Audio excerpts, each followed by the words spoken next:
But I love your explanation about John Wayne to Van Nuys. I can only imagine. I did a flight from Danbury, Connecticut once, and my first waypoint was vertical JFK. So I have to fly over Kennedy Airport at 6,000 feet and look at all 747s and 380s taking off. It's scary, but that's the safest place to be in an airport, right? 6,000 feet vertical. Indeed.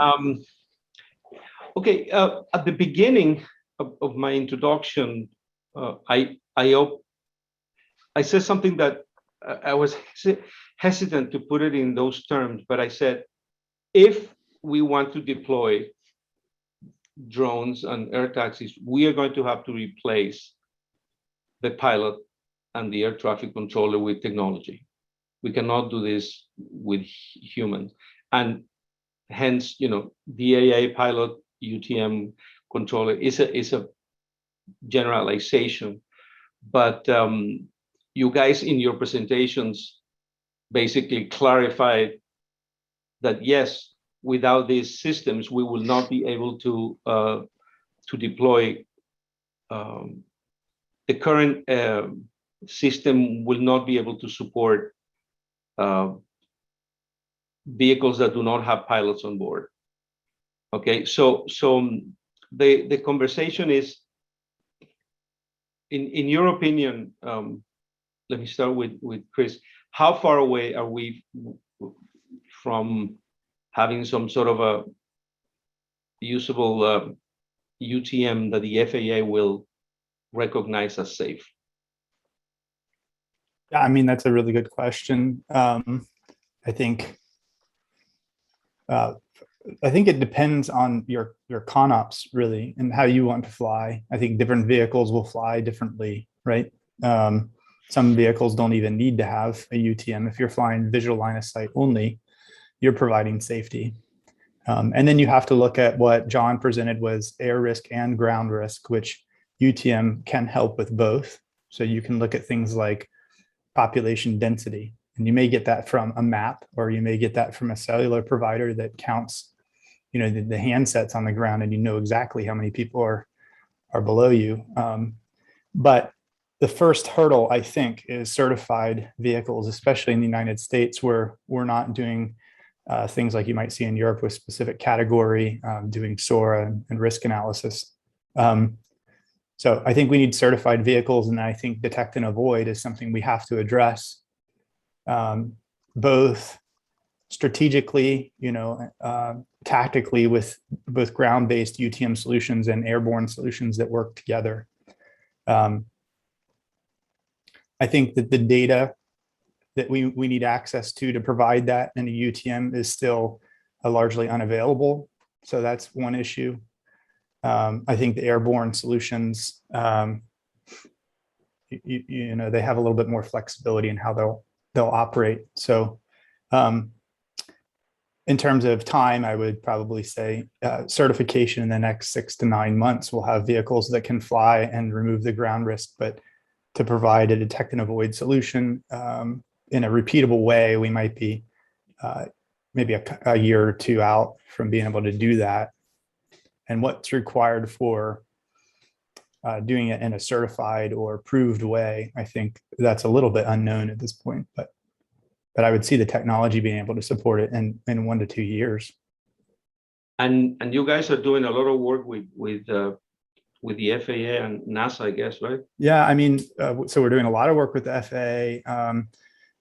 It's also a bit of a crawl, walk, run, though, because there are existing ways that you can fly unmanned aircraft in air traffic controlled airspace with air traffic control providing services.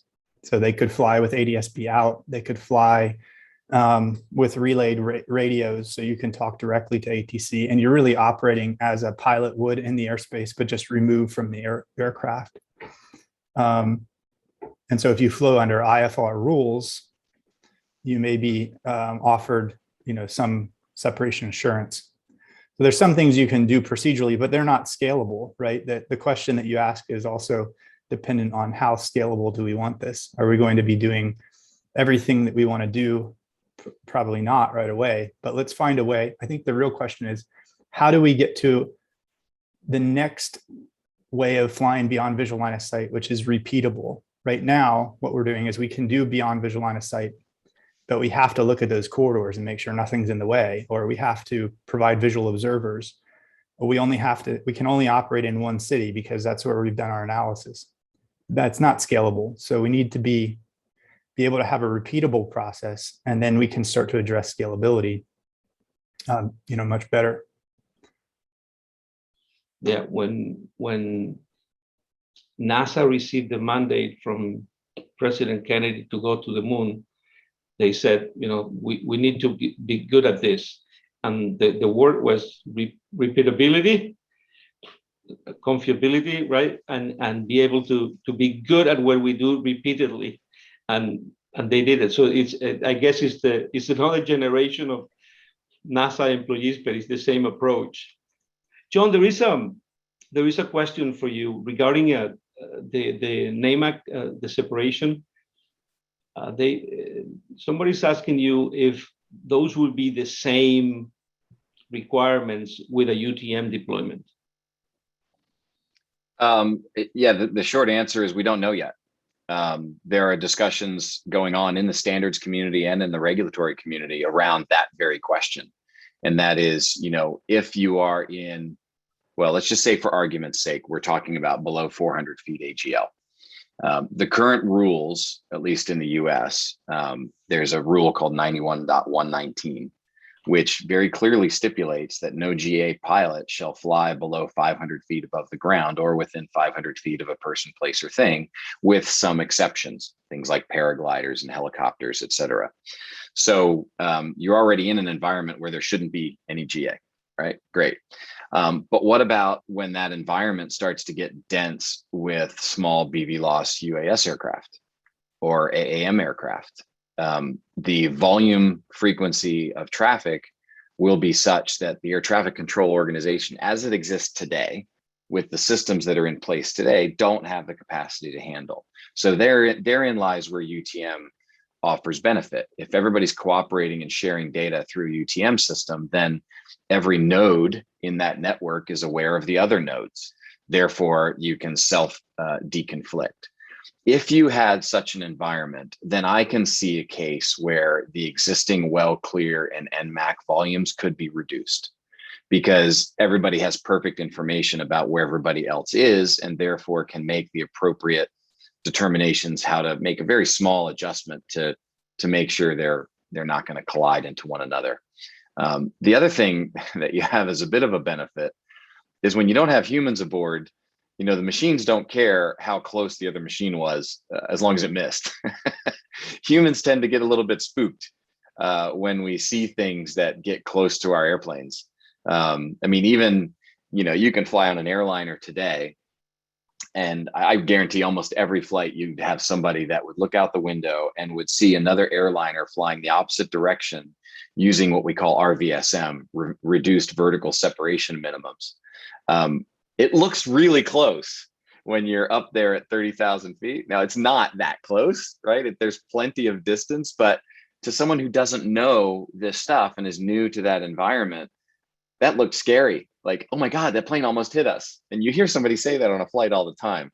So, at low altitude, if there's nobody on board, yeah, you could probably get away with much less. As you start to mix in with passenger carrying aircraft, the psychological aspect of this has to be considered. Especially as you start looking at AAM and the perceived volume of aircraft that you might have through AAM at lower altitudes. So I think that's an interesting one, and we'll see where the standards actually bake out with well clear and near mid-air collisions in the highly cooperative environments that we're envisioning for UAS and AAM. And you know what, Juan, I'd like to go back to your first question and add a little something. My personal view, well, actually back up a step. One of the challenges that we currently have in the advent of highly automated systems, and I deliberately say highly automated and not autonomous, because autonomous implies, Cyberdyne Systems Model T101 thinking, learning computer, right? Like we're not there yet.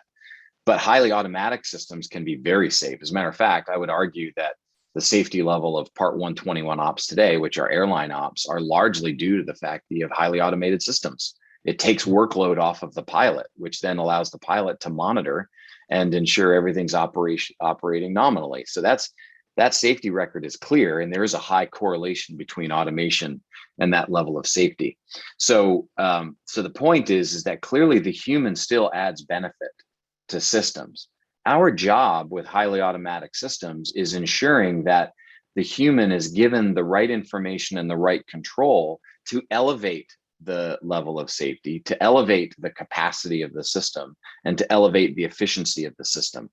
So as I think about the interface between UTM and ATM in the future, we've got some work to do. Our ATM systems are dated. As Chris rightly pointed out, the primary means for deconfliction today is a simplex radio. That's not good. And that is a massive capacity limit on our existing system. We need to get to digital packet-based communication. And if we can get there, the aspect of how much can a human control, well, I would point everybody to real-time strategy games that exist today, and very simple mouse and keyboard interfaces that allow a single human to command and control thousands of entities in the system. Now, that's only possible because those entities behave in a certain way and have highly automatic behaviors. But the point is, there's still a human that is somewhat on the loop where you also have accountability. And for that reason, that last point of accountability, I think humans will always be involved at some level. Our job in industry is to make sure that that human is placed in the appropriate part of the system and not overly burdened with the technology. So hope that helps. So there will always be a PIC? There will always be an accountable person. An accountable person. But I mean, this is an interesting question, Juan, and something I can't divulge specific conversations that we have in the ARC, but that very point is a salient one. Take I don't know if anybody was at commercial UAV last week, but Google Wing showed, as well as Zipline, they both showed pretty impressive videos of the volume and scale of their operations today. And when you watch those videos, you can't help but go, whoa, wait a minute. Like, there's not a pilot in command for every aircraft. There's some human that manages the op, right? That has accountability for the safe operation of the system. And that kind of looks like a dispatcher that we know from current aviation, but not exactly. So there's work to be done there around these new roles that are being defined by this new set of technologies. But listen, in the Zipline example, these guys have flown millions of flights delivering blood and medical supplies in Africa. And when I look at the system, it's basically a base with an operator. They have an office that handles the boxes with the deliveries. And then that delivery is given to the pilot. The pilot puts it in the plane, launches the aircraft, and then they handle the landing. Well, it's not very different from an IFR pilot today, right? We took off yesterday from Miami Airport at 500 feet, pilot engaged. And after that, it's just following instructions that in this case are coming verbally, but to a drone in Africa are coming, digitally. And then it delivers the package and comes back, and the pilot is at the base waiting for the thing to fall into the net and grab it. So the pilot in command is in charge of takeoff and landing. Hey, it sounds familiar, right? Yeah. Most of the flight is monitored. And when you put an Airbus plane into the equation, it's worse than that, right? You might not need the pilot for takeoff and landing on an Airbus. I mean, it's highly automated. So we're very, very close, right? We're very close. And one of the reasons I came up with the idea for this event is how can we encourage the regulator? And I know that everybody is trying to do it, but how can we accelerate the process of convincing them that it's safe without sacrificing. Now, I would like to ask a very specific question. Is there any a link or communication between the two technologies that we're talking today, DAA and UTM? I'm not saying specifically between Irish and OneSky. No, it's Sure. It could be that, but what is the link? When do they mix? John, are you guys using the ACAS in your solution for collision avoidance, or do you have your own method for doing that? We don't. We largely look at avoidance as downstream from us. We, our part of the value chain is sensing, right? Yeah. Sensing and alerting. Everybody, seems to have their own kind of flavor.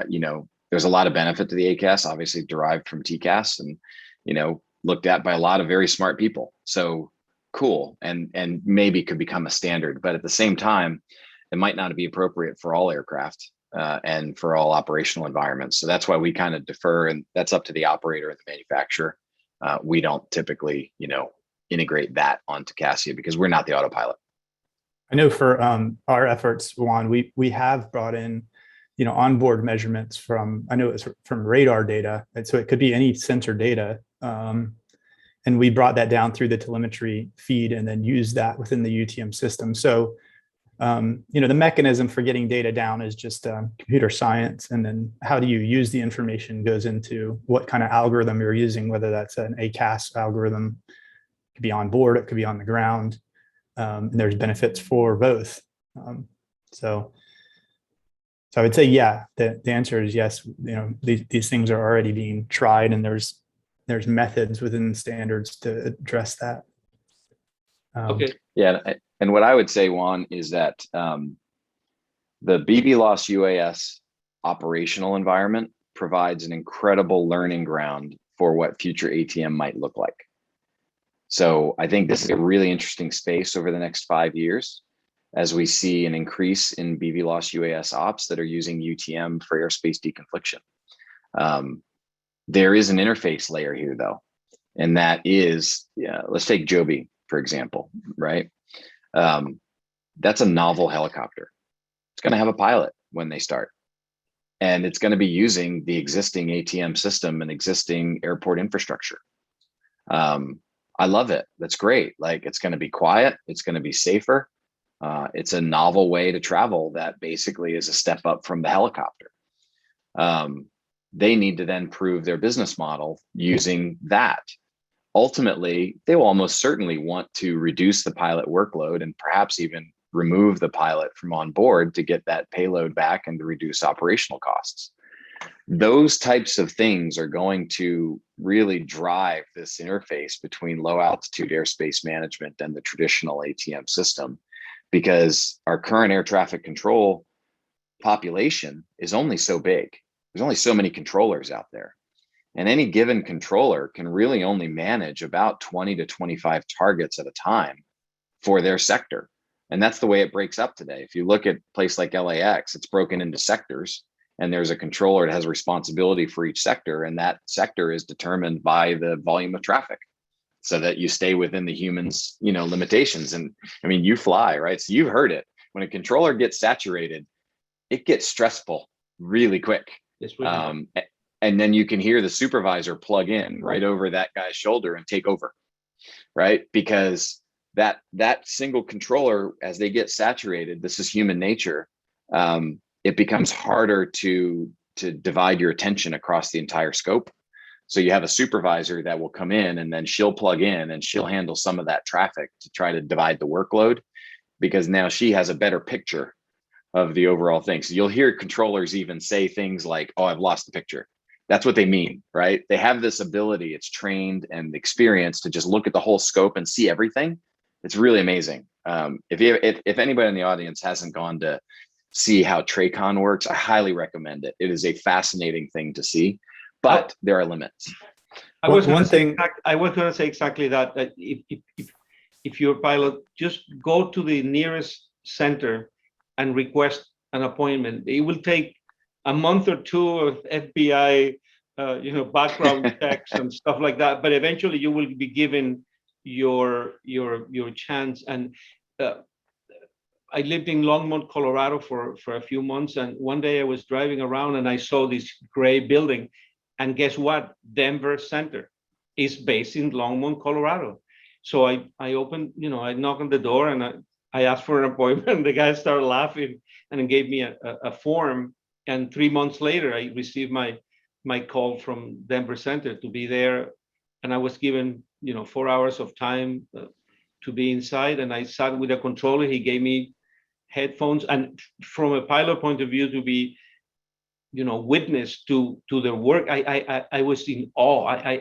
I never argue with a controller after that. Yes sir, no sir, yeah. And John, it's like you were with us yesterday in the flight to Hilton Head, because the supervisor was a she, and she had to intervene. There was an emergency in Hilton Head, and we were almost diverted to Savannah, but the issue was resolved. But we heard that intervention yesterday.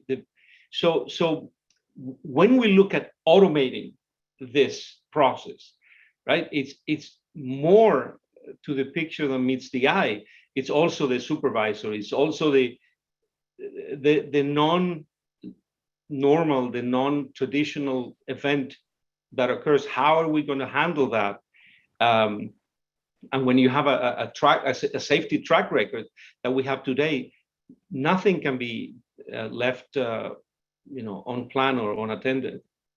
Christian, we're going to say something. Yeah, one thing I want to make, sorry. Well, on the air traffic controller, I just wanted to make sure that, I don't think it's a replace an operator. It is a give an operator many more tools to do their job, so that they're more scalable with what's happening on the UTM front, right? They can handle more things because they have more tools.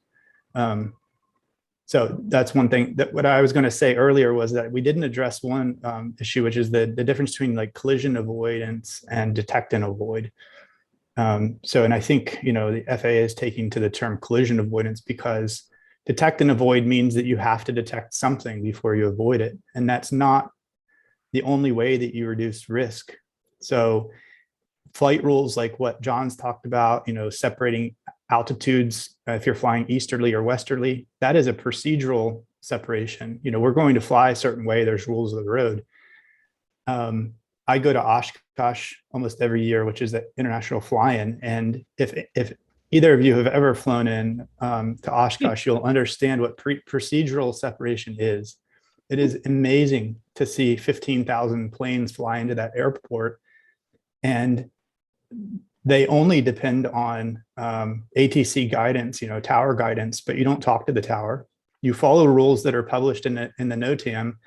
And when you follow the NOTAM, you will understand how everybody else is flying, and you will stay separated from them. Everything's built so that you're safe.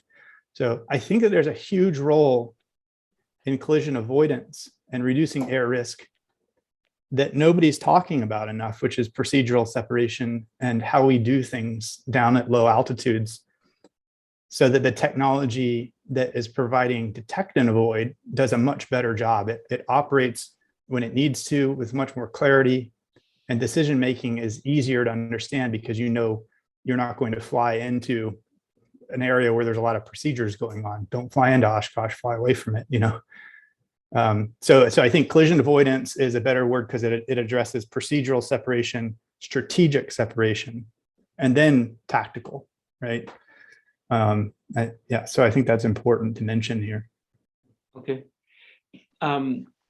There's a question for you, John, about the knowing the average size of the obstacle, you can get the distance.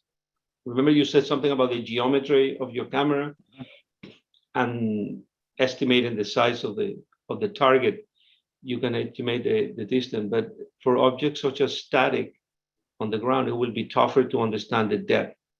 But I think you said that the ground was out of the equation of your DAA, right?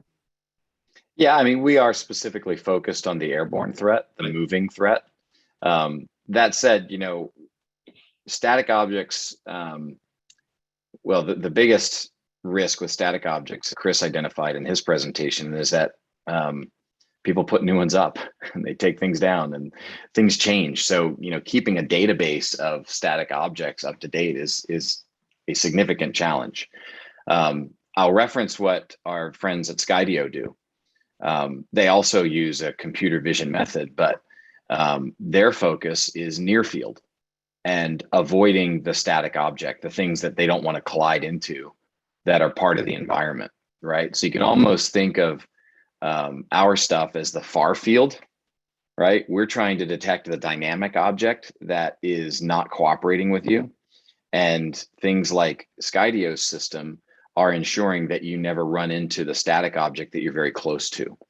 So I think, and the nice thing about static objects is because they don't move, your time budget is completely dependent on the movement of your own ship.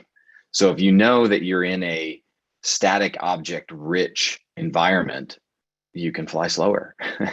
You can control your time budget to make sure that you're always maneuverable within the capability envelope of your awareness systems, right? Or whatever your sensor systems are. In the airborne collision case, you don't have that luxury because the threat is moving and the threat controls itself. You don't control it. So you need to know farther away what's going on so that you have enough time based on the control you do have to put yourself in a safe position. So they are different things. At Iris, we don't really focus on the static objects or buildings or things that are on the ground. We are all about the airborne threat. That said, databases that exist in UTM, that's one avenue to do that. Other active methods, like what Skydio does, is another method to do that. Okay. There's a question for you from Europe about an available protocol to connect and share telemetry with others. Is it available in Europe? Could you provide more information on how to become a member who could use the protocol? Are you familiar with the protocol? Yeah, well, I think so there's two sides to telemetry. So one side is getting information from the aircraft. So you have telemetry coming down to the ground control system and sharing that with a UTM. So that's one side. And then the other side is how did a UTM system share information? So there's telemetry data sent within the UTM network. So that's a standard protocol. The second thing, ASTM has developed a way to share telemetry information from one UTM system to another. The first one isn't standardized in industry yet. I think the military has standards like STANAG 4586 for how you deal with telemetry data coming down to a GCS and how you can command and control drones. I think John would know a lot more about that than I do. And that's one of the issues I think that we're trying to with a new operator, and we want to get their telemetry data. Every operator we work with has a different way of wanting to send us telemetry data. They may have a different ground control system that they've built. They're not using a commercial product. And so there's integration that's required for all of them. So we try to make it easy by having our own web service interfaces that they can attach to and send us data. And then we can make that data available then to other UTM providers as necessary. But to answer the question, the UTM interfaces, those are all available through the ASTM standard. ASTM is the standards organization that is managing the UTM to UTM interface. Okay. Yes, the one thing I layer on top of that is if we consider the general aviation environment, there's really only one, and that's ADSB. And ADSB only shares position information and some identification information with those that can take ADSB in. And the performance of that system is largely dependent on terrestrial coverage of the ADSB transceivers. So, this is one of the banes of aviation as it exists today, is while I have ADSB and I have ATC, I'm talking to someone, the very most I get is position information. I don't get any information on intent. I'm not privy to another general aviation pilot's plan. So I think your question touches exactly on one of the critical things that we're going to need going forward for the integration of UTM and ATM. And that is some way to share this kind of data digitally with every user in the airspace. And we don't have that today. Isn't that, Chris, what Involi is doing in Switzerland? I think you're on mute, Chris. Sorry. My apologies. I don't know about sharing intent, within Volley, but sharing intent is exactly what UTM is kind of developed for. Is we can know what the flight plan is, and we can share tracking data, but strategically deconflicting, knowing in advance that we're already going to separate each other based on where we are in a 40 volume. And hopefully tactical deconfliction only occurs with things we didn't know about. So that's manned aircraft or things that come up in operations along the way. If it were up to UTM only, everything would be strategically deconflicted before anything flew. And as we all know, robots act as robots, and they're perfect, and they fly to the flight plan, and they shouldn't fly outside that volume. It's only when reality hits that we start needing to think about the tactical need. But intent certainly helps in how you steer out of the way of something, right? I need to know where it's going so it doesn't turn into me. Okay. No, yeah, I was not talking about intent with Involi, but they collect a lot of data, they process it in milliseconds and broadcast to all the other aircraft. From the beginning, I thought the idea was very good from them to help. There's a question here about operations. I think this is for John. What type of operations have you applied one camera in CASIA, and what operation have you applied 5 cameras? Yeah, I think the answer to this is less about the type of operation and is more driven by the regulatory environment that you're operating in. So the single camera operations, we have customers in South Africa who are flying in very remote areas that have a very low density of general aviation activities. And in that environment, the regulator has said, hey, look, this particular drone is a fixed wing drone that flies, it's not VTOL, right? So it's always flying forward. And because of that, the risk of collision is in the front of the aircraft. So therefore they've said, look, as long as you've got a camera that can see 80 degrees looking forward and you have this kind of detection range, then you satisfy our requirement.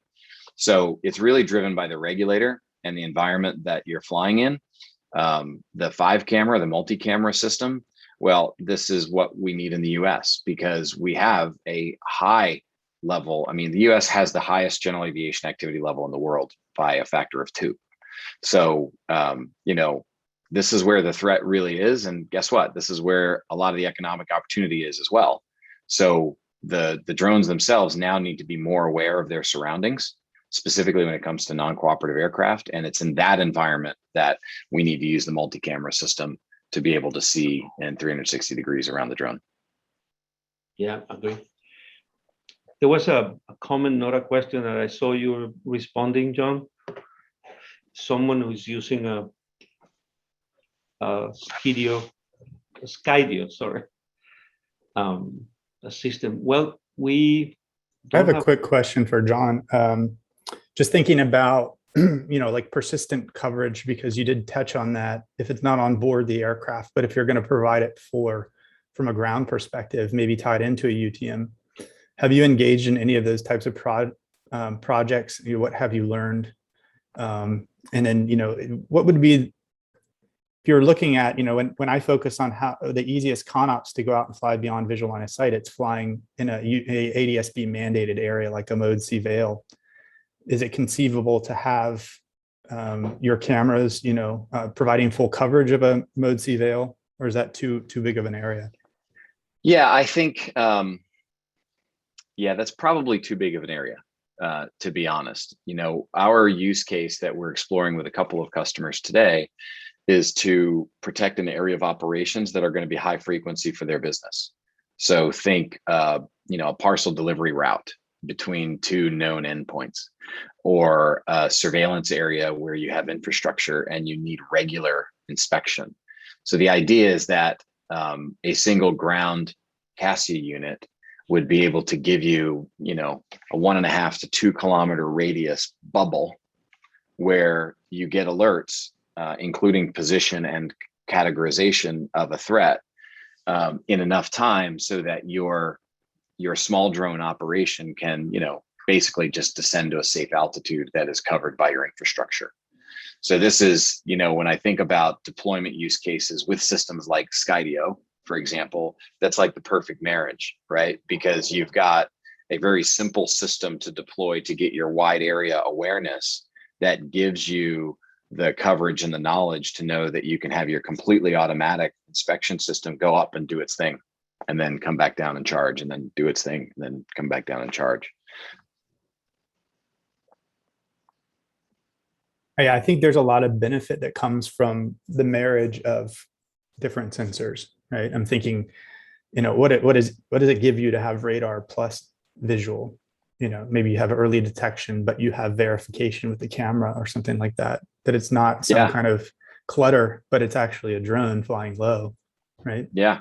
And for anybody that's worked with radar, they're natural bedfellows, frankly, because, radar is what we refer to as an active system, right? It emits energy, and it's the bounce of that energy off a target and measuring that time delay between send and receive that gives you your range to target. And as a result, radar has exquisite range, like how far away it can see, and it has excellent range accuracy, meaning the error around that estimate of range is very small.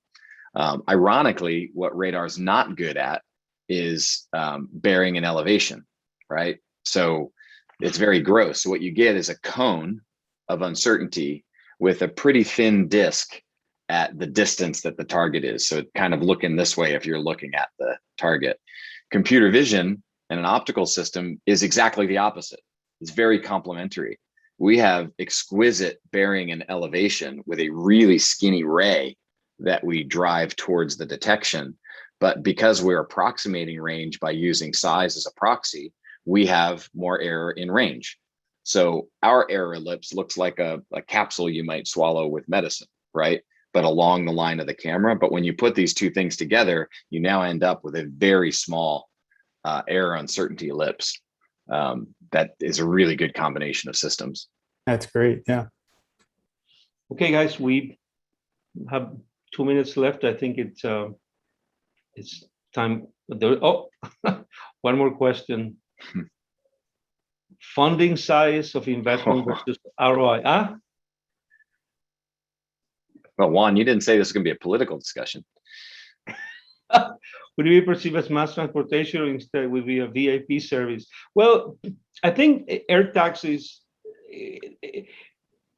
urban air mobility has existed for decades. If you go to Sao Paulo or to Mexico City, they will offer you the possibility of going in a helicopter to the airport, but it's $1,500. So what we're trying to do is take one order of magnitude from this, turn it into $150, and that will increase the number of people using the system exponentially too, right? Probably in an order of magnitude. So definitely it will not be $10, but Uber, when you hear the Uber Elevate people talking about it, they're thinking about $100 range for a trip to the airport. Let's say from Boca Raton to the Miami airport, 50 miles, it will be $100, and it will be 4 people. Yeah, I mean, any technology, right? Thinking about the cell phone and who had them early on. Now we all have them, or two. Exactly the same. It's not, Jean Gabriel, it's not a VIP service. It's the opposite. The service exists today. It's called a helicopter. Blade, I think it's the service in New York. It's New York, Mexico City, Sao Paulo. All these cities have the service, but it's $1,500, not $100. And if the Joby is cheap enough, each one of us will buy one when it comes out, right? Because that will be much easier to fly from our front yard than our Bonanzas or whatever we're flying. Right. All right. I'm going to ask everybody if you can join us in the Irish Network Lounge. But this concludes the event. Thank you very much. I hope I see you guys in October for the part 2 and part 3. All right. Thank you very much, everybody. Thanks, Juan. Thank you, Good to see you, John. Chris. Thank you, Chris. That was great. Thanks, everybody. Good to see you too, Thank you. John. Thank you. Bye. Bye.